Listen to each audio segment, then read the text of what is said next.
Wondering how Glossier disrupted the beauty industry and became a $1.2 billion DTC brand? Today we are going to walk you through the marketing strategies they used. Let's get started.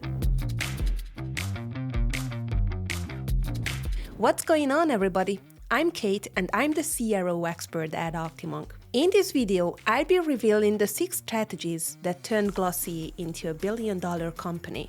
But first, let's take a quick look at how it all started. Back in 2010, the founder, Emily Weiss, was working as an editorial assistant at Vogue. She noticed a trend in the beauty industry. Brands weren't looking for customers' input. They simply told women what to buy. Not cool, right?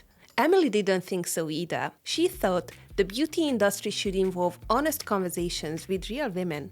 So she launched a blog, Into the Gloss. Emily and her team wanted to know which beauty products their readers were using and why. So unlike all the major players, they asked them on Instagram. The response was huge and they gathered a mountain of market research that came in quite handy when they launched Glossier in 2014. You know the rest. Glossier went on to become a phenomenon and disrupted the entire industry. But you're really here because you want to know how they did it.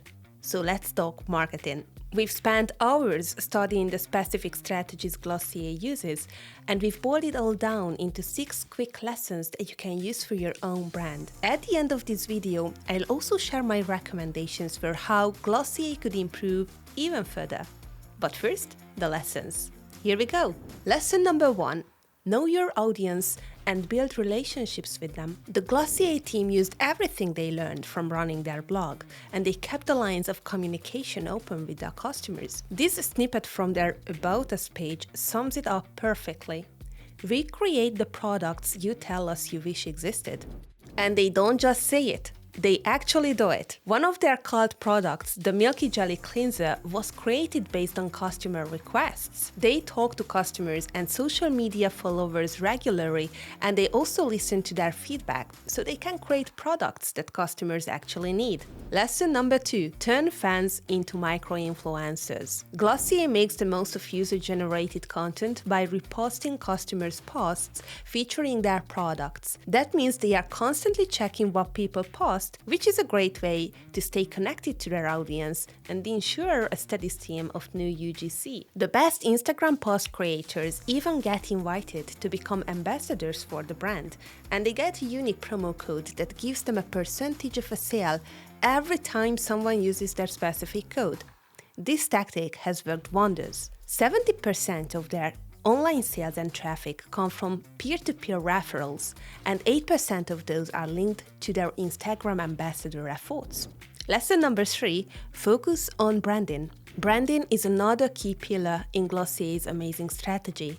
Their signature pink color is so iconic that their customers would recognize it anywhere. The brand has a trademark registration for millennial pink line product packaging, and the color pops up on their website, on their social profiles, and truly everywhere. Lesson number 4. Publish engaging content. Since Glossier started out as a blog, it makes sense that they continue to prioritize content like interviews, makeup tutorials, product reviews, beauty tips, and techniques from industry insiders. And as it turns out, this is a great strategy. Lesson number 5. Run a teaser campaign when launching a new product. Glossier usually executes teaser campaigns that lead up to the launch of their new products. For example, for their The Supers product, they run a week-long teaser campaign. During this time, they spanned all social media channels. They created a custom landing page with email capture as well. They did cross-promotion from intothegloss.com.